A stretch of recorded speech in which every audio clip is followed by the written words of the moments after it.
CrackBerry.com. Welcome to the CrackBerry Podcast Special Edition BlackBerry Developer episode. We have on the show today a very special guest, Alec Saunders, the VP of Developer Relations at BlackBerry. Welcome to the show, Alec. Well, thanks. Welcome to you. I mean, I sort of shake my hand, but anyway, it doesn't work. Yeah, the virtual wavy, shaky thing. Yeah. It's all good. Okay. We also have, Chris Umiastowski, our in-house analyst and BlackBerry fan on the air today. How's it going, everybody? And Renee Ritchie, he's the editor-in-chief of our iOS sister site, iMore, but he's also our podcast executive producer, and he runs a bunch of other podcasts and knows lots about development in general. But let me get this straight. He's wearing a CrackBerry shirt. Oh, you allowed an iOS guy onto a BlackBerry podcast? To keep us all honest. I figured it's the way to play, you know? Kevin always says that, but I'm actually executive producer for Mobile Nation, so I get to play with everything. Yeah. Okay. All right. But it's keep us honest, keep us all on track, which is a good thing. So, today I've been wanting to do a podcast with you for a while, Alec. I mean, I think the BlackBerry community knows you very well. Sometimes there's questions of who is in charge of what and everything else. So I thought we'd clarify that today too. It's really exciting time. Obviously, the last time we spoke, I think, was at CES, which was prior to the BlackBerry 10 launch. Since then, the Z10 has launched. We're getting close to the launch of the Q10, and BlackBerry Live is coming up, barely a month away. So I figured it's a great time for us to touch base, see where things are at, see where things are going, and get to know you better, because I think people want to know you even more and know what's going on in the world of BlackBerry and app development. Okay, all right. I'm not sure they really want to know me better, but that's okay. No, you do. So, maybe you could just explain a little bit your role at BlackBerry, how things have changed over the last, is it coming on 2 years, year and a half that you've been part of the force there? A year and a half. Year and a half. It hasn't been 2 years yet. Yeah. So my role, I have this very, very long-winded title, Vice President of Developer Relations and Ecosystem Development. What it means is that the responsibilities that my organization have are everything that really has to do with the parts of what we do that touch a developer directly. So APIs, product management for APIs and tools. Many of you, if you've been to any of our Jam events, will know Tim Neal. Tim is part of my team and the team of product managers that he has. We have a whole group that's really platform consultants. They're under a guy by the name of Brian Zubert, and there are 40 or 50 of those guys spread all over the world who assist developers who have issues with software development on the platform. They're the guys that are behind at BlackBerry Dev on Twitter. They're the ones who author our white papers. They're the ones who host webcasts that we do. They're the ones frequently that you see at our events at Live and at Jam that are up on stage talking about specific pieces of technology. And there are names that are going to be familiar to anybody who's in the development community, folks like Adam Stanley and Slavik and others like those. Another part of the organization, which is somewhat unsung, is the operations group, and they're responsible for running all the web properties that we have. developer.blackberry.com, the blog, all those kinds of things. They get involved with running from the perspective of managing them. They also are the team that runs our testing and vetting group. There's a group of about 30 people. Who are responsible for testing and vetting all the applications. They're the ones who get the hate mail when developers don't like what we've, the rejection criteria. But the compensation for that team is that they live in Bali, so the beach is just outside the door of the office. We also have, it's new to the organization, one of the things that has changed in the last few months is my group now has the mandate to go and support enterprise developers, corporate developers specifically, the people who live inside organizations that are responsible for maintaining the mobility of the enterprise's data, for managing applications that'll the enterprise will deploy that will end up being on a BlackBerry device. And so they're enterprise architects, they're development consultants, somewhat like what Brian's team does, and they're people that really have expertise in what it means to deliver secure applications onto enterprise-grade devices. The evangelism team is another part of the organization. Global footprint there. I first joined the company in August of 2011. Actually, it was late July. There were literally a couple of people in Europe, a couple of people in Asia, and everybody else in the developer relations group was located in Waterloo or in Mississauga. And of course, that's changed. We have people all across the United States and South America. We have people that span the world, all the way from the tip of Africa all the way up to practically the Arctic Circle on the European side, and similar kind of footprint over in Asia Pacific as well. And that's the evangelism team, and their function is to really get into market. It's to meet with developers. It's to do the meetups. It's to seed the devices. It's to work with companies that want to know what it is that developing for BlackBerry is all about, what the opportunity is about, and to really bring those folks into the fold. And I guess the last big piece of the mix is, of course, the marketing organization. And we're a bit different, I think, from most developer relations groups. And definitely different from the way that BlackBerry was when I first joined the company. We have a full-on marketing department that does everything from classical segmentation through to actually running those events, running the jam events, planning the world tour, all that kind of stuff. That's what they do. So it's a pretty big organization. The one thing that we don't do, which I think a lot of your readers probably think that we do, is work with those top brands. That's very much an account management kind of one-on-one role, and you've probably met Marty Malik before. Right. Marty's job is he's the VP of Alliances and content for BlackBerry World, and he brings the account management role to top brands like Skype or like Facebook or Twitter or some of the other top applications that are there.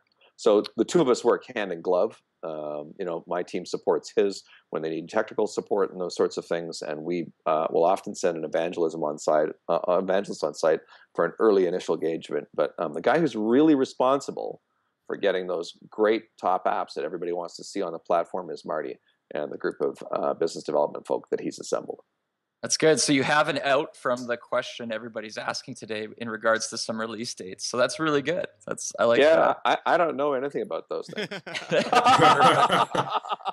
good, Alec, though. I think a lot of people wait for the next did fall into that misunderstanding that you just helped clarify. So that's very useful to know. Yeah. So it's really interesting because, the last year plus now that Torsten Heinz has been the CEO of BlackBerry, he's used the term right-sizing the organization a lot. And obviously that means some downsizing throughout BlackBerry. But in the case of your team, right-sizing means a lot of growth. Yeah, that's absolutely right. I think that when I came on board, the company was going through a mental shift. And the mental shift was that our products were no longer hardware handsets only. They were a combination of hardware, the platform that we had built, the software in the operating system. And then the other thing that they were was an ecosystem of partners who bring added value. And so the company had been historically underinvested. I mean, when I took on the developer relations role, there were 37 people working on it. And today, there's 150 people in my organization, and I'm not quite sure how many Marty has, but he's seen similar growth as well. And there's been a growth in investment in terms of people as well. In terms of people, yes, as well. There's been a growth in investment of dollars because we've undertaken aggressive seeding programs and programs like our 10K commitment program and others that have really been designed to provide encouragement and a financial incentive for developers to participate in the BlackBerry ecosystem. Well, I think Chris will agree with me here. For both of us, we've been following BlackBerry for a lot of years. For me since 2006, Chris even longer. And prior to your arrival, And I would say prior to, it obviously, even after your arrival, it takes a little bit of time to get things in action and happening. But prior to BlackBerry Jam Americas last year, it was rare for me to hear good things from developers in regards to BlackBerry. And I mean BlackBerry developers, people who are building apps. And in the last year, it's been a complete 180 where, I hear praise from BlackBerry developers. So, this is me saying congrats to you, because I think you've done an amazing job of, turning things around at BlackBerry's regard. So really I good. am nodding and in full agreement, Kevin. I did this job for a long time as an analyst, where I talked to developers when I went to the shows, and I mean the complaints about tools and processes being broken and just being ignored, all of it changed. So well done, Alec.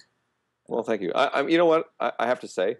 Well, I have to say two things. First of all, I mean, I think the organization showed a tremendous amount of trust. I was an outside guy. I was a developer myself, and I had the same kinds of frustrations that I know that the community of developers at large was experiencing. And so I wanted to get involved with the company, and then they gave me the latitude to go and hire a great team. It's not just me. I mean, I played a role in it, obviously, but within it was also devoting the number of people to the problem and getting the right people in place. And I'm just tremendously proud of the things that our team has done over the last 12 months to really realize the vision of being able to build the ecosystem in the way that we have.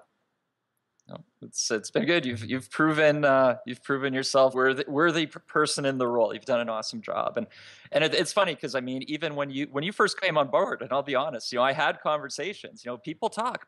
What do you think of Alec in the new role, et cetera, et cetera? And it's one of those things where it's time will tell. It's going to go really well. You had the personality for it to get on stage and get excitement into a BlackBerry keynote, which was something a little. Well, not everybody was accustomed to seeing, right? And Okay. And it's worked great. So I give the nod of the head there. Well, now, thank you. BlackBerry Live's coming up. Last year, so I said things have been going really well, in my opinion, from what I hear from the community since BlackBerry Jam Americas last year. Now this year, BlackBerry Live is coming up. It's now the Super Show. We're getting away from a separate Jam Americas event later in the year. It's all together. What can developers expect? Why should they, sign up right now, pay the money, and get down to Orlando next month? Well, I think it's going to be pretty exciting. BlackBerry Live this year. I mean, we haven't stopped running. So we shipped BlackBerry 10 in February. Sorry, at the beginning of January we announced it. We launched it. The shipments started in early February. And right on the heels of the announcement, where were we next? A week later, we were in Amsterdam, showing off what was going to be coming with 10.1 and the new Q form factor and how developers are going to be building for that. So recently, you've been hearing an awful lot from Torsten about a vision that he's called mobile computing. And I'm not going to steal his thunder for the show and tell you the totality of what it is that he's talking about.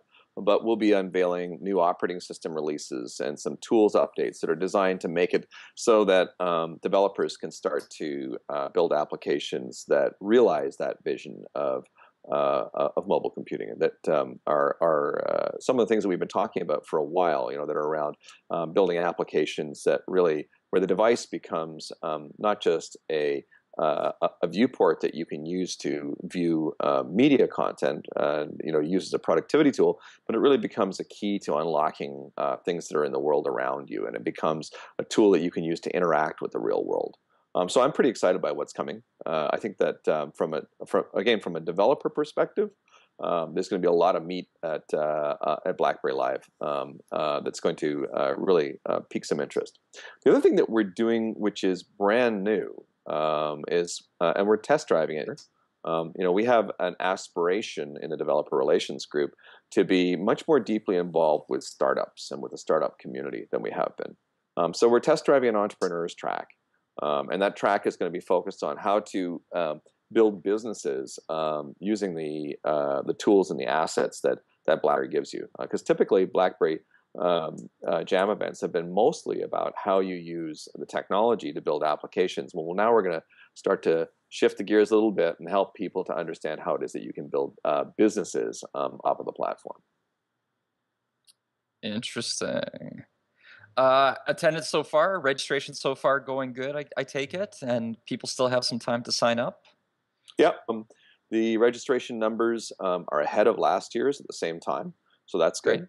Because last year's was a tremendous event. I don't know if you remember, but people walked out and said, wow, we've never seen a BlackBerry developer event like this one. And I think this one's going to be better. I think that the team has had the opportunity to execute 2 more actually 3 more now since last year. And we've got some pretty exciting content. And all in all, it's going to be a pretty good event. Now, are the venues tied together this year, or are they sort of separate like last year from everything else going on? They are tied together. And last year we wanted them to be tied together, but the decision to host both events at the same time was made after venue reservations had been done, after venue selection had been done, and it was impossible to put 2 of them together at the same time. So we're going to put them in the same place. There will be some shared things, shared keynote from Torsten.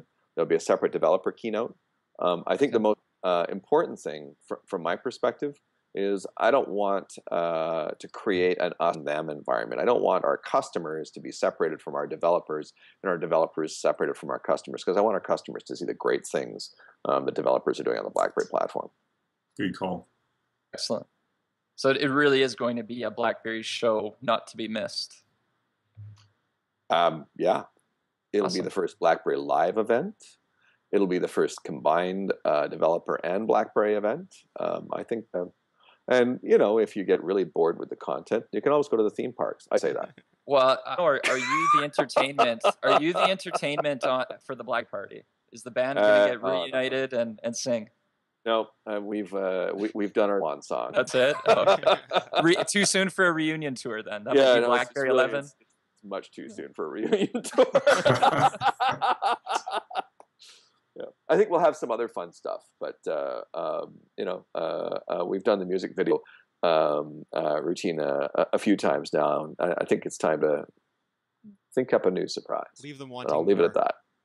I like it. Well, talking about surprises, so when we sat down in Vegas, that was hours before you jumped off the stratosphere. Yep, that was a bit of a surprise. You saw you conquered. You live to tell about it. It's actually interesting because, and I'll tell you, first of all, jumping off the stratosphere, at the end of it all, I showed the video to my wife, and you may recall I got up off the ground there and walked towards the camera, and somebody said to me, "How was it?" Well, I said, "Well, I've done it. I don't think I need to do it again." And my wife laughed because I'm always dragging her onto roller coasters. That poor woman has just been dragged onto so many, thrill rides that it's not even imaginable. And she goes along with it, the brave face, because she, I don't know, we're married for 29 years and she loves me and everything else, right? She laughed. She saw that. She says, "You know what? I think you've met your Waterloo with that one, buddy." Perfect. So we are moving. Speaking of Waterloo, we are moving as a family to Kitchener-Waterloo. And at some point this summer, I'm going to get together a bunch of developers and we're going to do the Skywalk on the CN Tower. So who wants to do it? Awesome. I'm there. Okay. I'll come visit. We have our CrackBerry 10 app. I'll take the credit for that one, even though Marcus built it. But okay. Cool. Sounds good. So that same day when you topped the stratosphere, you told me about your goal at that point, which was, well, I think actually it was Torsten's goal. He said there's going to be 70,000 apps for BlackBerry 10 at launch. And I remember you said, I don't know if that's going to happen or not, but my goal is to have more apps at launch than any other new mobile platform, which I think both goals actually happened. Yep. Now the latest update was 100,000 apps in BlackBerry World, which is great. Yep. So I'm a goals type person. What's your next mission? What's the big thing you're aiming for? Is it quality? Is it quantity? Is it hitting 200,000? What's the biggest thing that's on your mind right now, every day, when you get out of bed? The biggest thing that's on my mind right now is innovation on the BlackBerry platform, without taking away from any of the efforts that people put into getting those 70,000 and then 100,000 applications. Those were heroic efforts.